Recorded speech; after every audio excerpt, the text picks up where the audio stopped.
عليكم، ازيكم؟ عاملين ايه؟ يا رب تكونوا بخير. النهارده ان شاء الله هنصور حلقه جديده من برنامج ستيب باي ستيب. هنتكلم النهارده في الحلقه بتاعتنا عن البروسومبين وازاي نشتغلوا مانيوال وازاي نشتغلوا على الاجهزه.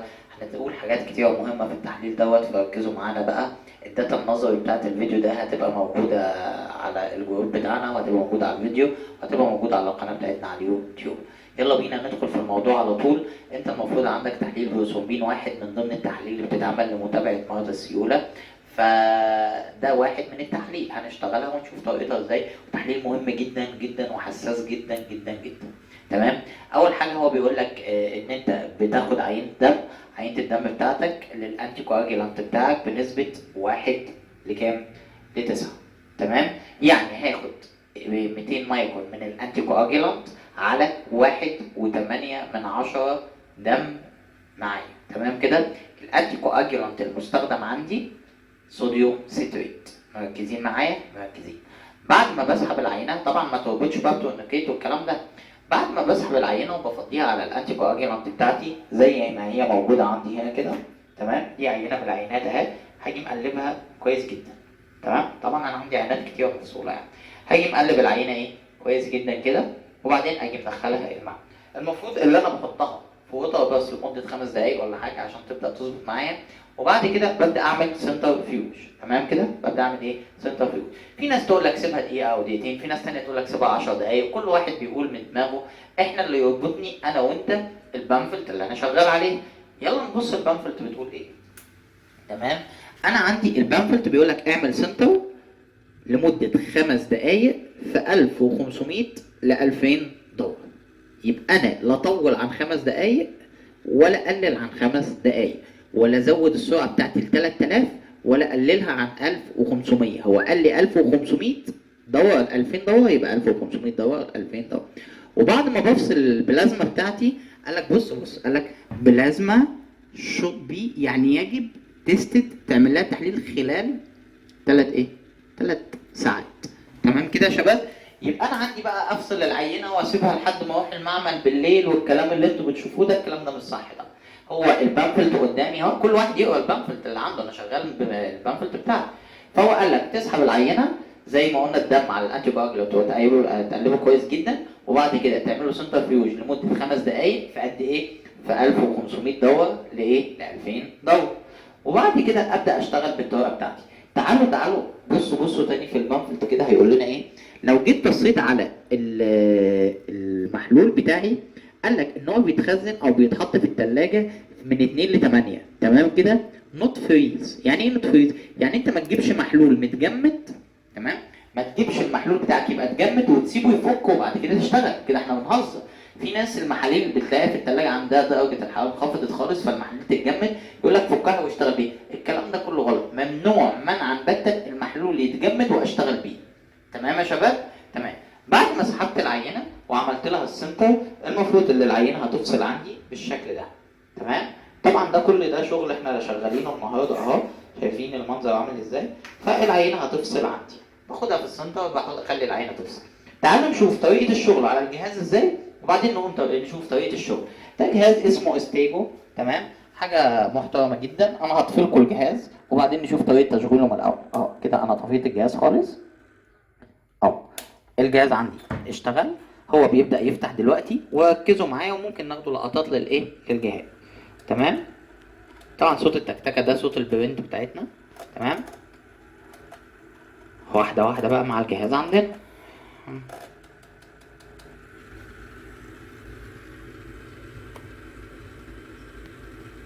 تمام. هو كده اهو قال لك بريس اكي تو كونتين. تمام.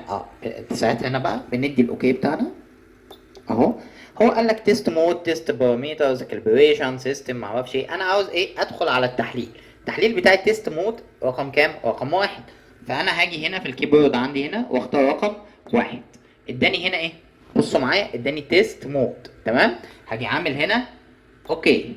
هيجيب لي بقى بروثرومبين، فايبرينوجين، هيبرين، بي تي تي، فاكتورز، اذرز، اي حاجه. فانا عاوز ايه؟ البروثرومبين. هو البروثرومبين رقم كام؟ رقم 1 اهو. باجي متكي هنا رقم 1. تمام. قال لك هنا ايه؟ بي تي. تمام. هاجي انا متكي في الاوكي. هو كده قال لك تمام، حط العينه بتاعتي الاي دي. تمام يا شباب، اللي انتوا شايفينه قدامكم ده هو ده.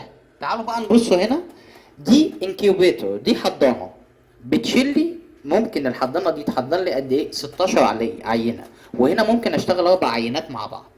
تمام، زي ما هنشوف كمان شويه. تمام يا شباب، الجهاز ده مش ليزر، الجهاز ده ماجنتيك، بيعتمد على وجود بليه كده.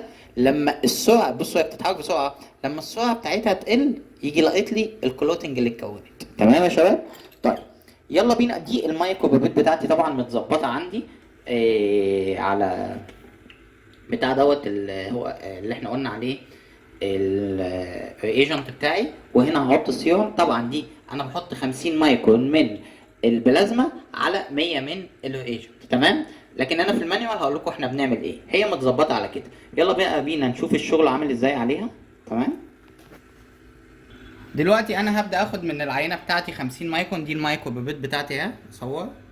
تمام اهو، هناخده 50 مايكرون عندي هنا اهو، وهاجي حاططهم هنا.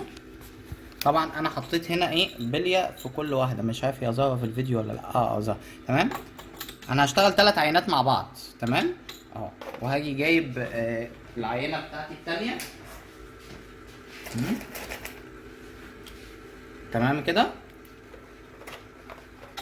العينه بتاعتي الثانيه، وهاجي اعمل ايه، مش مشكله، وهاجي حاطط ال50 مايكرون بتوعي. تمام اهو، وهجيب العينه رقم 3 وهاجي حاطط ايه، ال50 مايكرون بتوعي. تمام يا شباب، وبعد كده هاجي اعمل ايه بقى، هاجي هضغط على الزرار هنا. ماشي، هاجي ضاغط على ايه، على الزرار هنا. بصوا معايا، لما اضغط على الزرار هنا، الزرار ده بيقول لها انكيوبيت، حضرني العينه دي لمده دقيقه. بص اول ما اضغط ايه اللي هيحصل، 0 1 2 3 لحد ما تيجي عند 50 ثانيه كده. انا عمليه التحضير بتاعه البلازما بتاعتي عندي ايه، تمام. هاجي هبدا على طول، هاجي عامل ايه، هاجي شغال. تمام، هنا انا بحط الايجنت بتاعي اهو. طبعا كل الحاجات دي انكيوبيتور.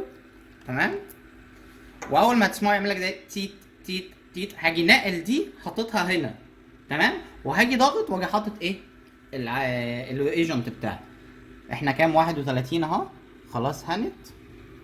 تمام، دي طريقه من شغل الاجهزه. في اجهزه كتيره طبعا، يعني ده الجهاز اللي متاح اللي عندي. في اجهزه كتير ويعني بتشتغل بطرق مختلفه، بس خلينا احنا في الجهاز ده. تمام، اسمعوا بقى. تمام، هاجي انا شايل على طول كده اهو، وهاجي حاطط هنا.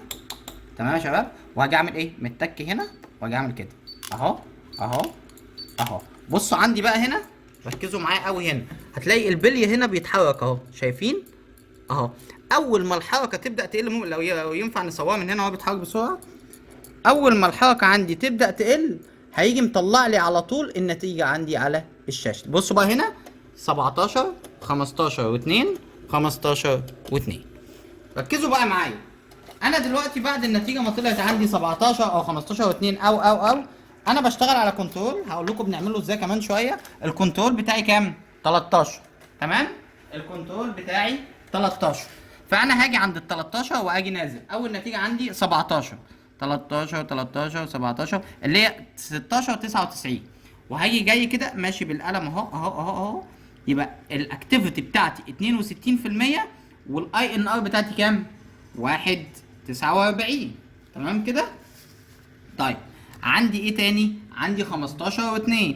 انا رقم 13 15 و2 15 و2 اللي هي اقرب حاجه ليها ايه، 15. احنا يعني هي 15 و3 من 100 و15 و32، احنا هناخده اللي فوقيه. تمام، ما ناخدوش بقى 2 وتبقى 32 نزود الدنيا، لا هنمشي ايه على الفوق. 15 و3 من 100 دي نيجي ماشيين كده، يبقى 77 ونص، والاي ان ار بتاعتي 1.24. تمام، دي بكل بساطه طريقه الشغل على الجهاز. تمام يا شباب، دي بكل بساطه ازاي تشتغل على الجهاز. طيب انا بعمل الكنترول بتاعي ازاي، او الكنترول بتاعي بعمله ازاي؟ قال لك ان مفيش كنترول ثابت للبروسون بي، وعشان كده مدينا مثلا ايه، يقول لك كام مثلا كنترولات، 11 11 3 11 7 12 12 3 12 7 13 13 3 لحد ايه 15. تمام. طب انا بعمل كنترول لنفسي ازاي بقى؟ قال لك ان انت بتجيب 3 اشخاص معلومين النتيجه، يعني انا 100% وانت 100% واحمد 100%، وتسحب من كل واحد انبوبه بروثرومبين. وبعد ما تسحب انبوبه البروثرومبين بتاعتك تيجي فاصل البلازما بتاعتي انا وانت واحمد مثلا، ونيجي مقلبين الثلاث بلازمات مع بعض، وبعد كده نيجي مقلبينهم كويس ونبدا نشتغل منهم ونشوف النتيجه اللي هتطلع عندي كام. طلع 12 و7. هي اتجلطت، حصل لها كلوتنج عند 12 و7، حصل لها كلوتنج عند 13، حصل لها كلوتنج عند 14. تمام كده. نيجي جامعين الثلاثه وواخدين المتوسط ده الكنترول بتاعي. كل ما تشتغل بروثرومبين كتير كل ما هتبقى ايدك سنسيتيفيتي، كل ما لازم تعمل لي كنترول كل فتره. لو انت بتشتغل كميات كبيره زي احنا بنشتغل كده يبقى لازم تعمل كنترول لنفسك كل قد ايه؟ كل شهر. تمام يا شباب؟ يلا بقى نشوف شغل المانيوال، حاجه تانية خالص. يلا بينا نتفرج على شغل المانيوال. قبل ما نشتغل المانيوال يا شباب في نقطة مهمة في الكنترول. انت دلوقتي انا قلت لك هتاخد 3 قرايات، ال3 قرايات دول بتوع ايه؟ اللي انت هتشتغل عينة مرة واثنين وثلاثة. يعني انت خدت 3 عينات اهم ورحت فاصل البلازما بتاعتك، وبعد ما فصلت البلازما بتاعتك اشتغلت التست طلع 12. تمام؟ طيب طلع 13، طلع 15، 12 و13 و15 دول ايه؟ انت اشتغلت العينة 3 مرات. وبعد كده رحت جامعهم واخد المتوسط بتاعك طلع الكنترول. تمام؟ احنا لما بنيجي نشتغل بروثرومبين لازم المانيوال لازم يبقى عندي ووتر باس زي ما انتوا هتشوفوا دلوقتي اهو. هحسبوا لي انا الشيف حسن درجه حرارته متظبطه عند 37. تمام. وهبدا اشتغل فيه. هجيب العينه بتاعتي وهحطها فين؟ في ووتر باس. نجيب عينه من اللي احنا شغالينهم ونشتغل عينه ثانيه. تمام. نحط في ووتر باس عندي اهو. وهبدا المفروض ان انا بشتغل في انبوبه ازاز، بس للاسف انا مش معايا انبوبه ازاز. تمام. فهشتغل لكم بانبوبه بلاستيك عادي. تمام كده. تمام يا شباب. انا عندي بقى بشتغل، احنا هنعتبر دي اللي انبوبه ازاز. هي الميزه في الازاز عشان تقدر تشوف الكلوتنج بسرعه. بصوا انا حطيت ايه؟ انا حطيت بليه هنا. في ناس بتقدر تشتغل من غير بليه، وناس تانية بتحط المايكرو بيبيت كده وتبدا تحرك اول ما الكلوتنج يحصل. يعني انا واحد من الناس ما بعرفش اشتغل غير بالطريقه دي. انا بحط البليه زي الجهاز بالظبط، وبحط المحلول وابدا احرك كده زي ما هتشوفوا. اول ما حركه البليه تقل اجي واخد الكلوتنج بتاعي. تمام. لازم طبعا اشغل الستوب ووتش. تمام. فانا هدور على الستوب ووتش عندي على الموبايل فين. هيجي يقول لك انت ماسك الموبايل وانت لابس جوانتي. طبعا انا الموبايل الجوانتي ده ما اشتغلتش بيه حاجه اساسا يعني. يلا بينا. الستوب ووتش بتاعتك فين؟ ادي الكتب ستوب ووتش اهو. تمام يا شباب. عايزين نعمل ريسيت.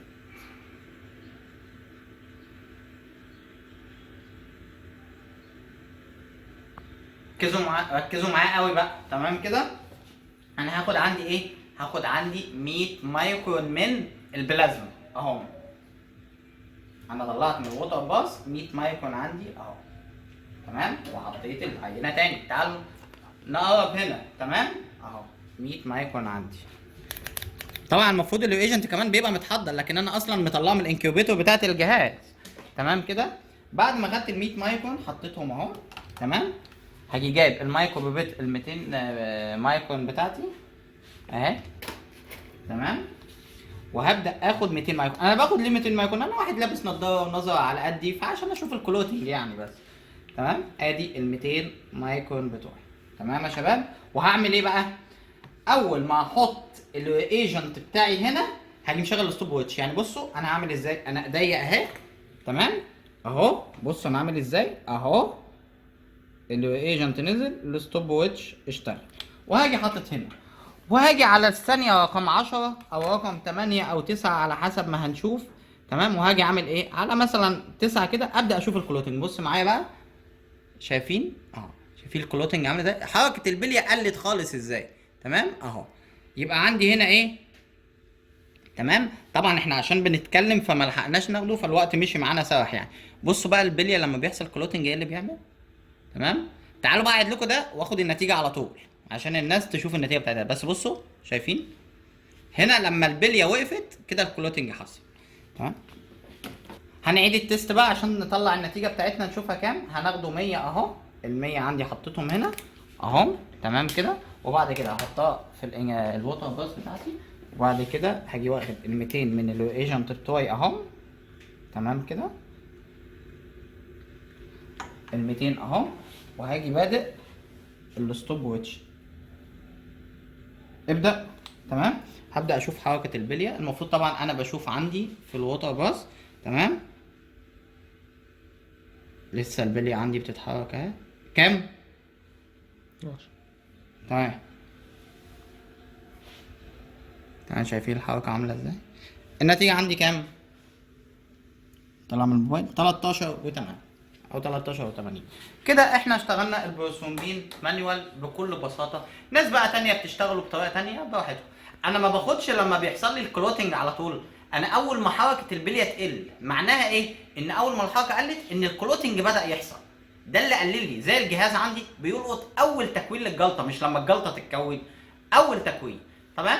طب انا العينه دي انا شاكك في النتيجه، اعمل ايه؟ اعيدها كمان مره. طلعت مثلا 15 وانا مطلعها 13 و8. تمام. 15 زائد 13 و8 على 2. خد المتوسط دايما في البروسومبين. معلش اشتغلوا مره او اتنين وخد المتوسط بتاعك. بكده نكون خلصنا النهارده طريقه البروسومبين مانيوال. النظر بتاعها هنزله لكم. اتمنى الحلقه دي تكون مفيده، ولو طلبتوا نعيدها هنعيدها لكم تاني ان شاء الله. هنصور لكم المره الجايه البي تي تي ونشوف طريقه الشغل بتاعته عامله ازاي. لو عجبك الفيديو اعملوا سبسكرايب. باي.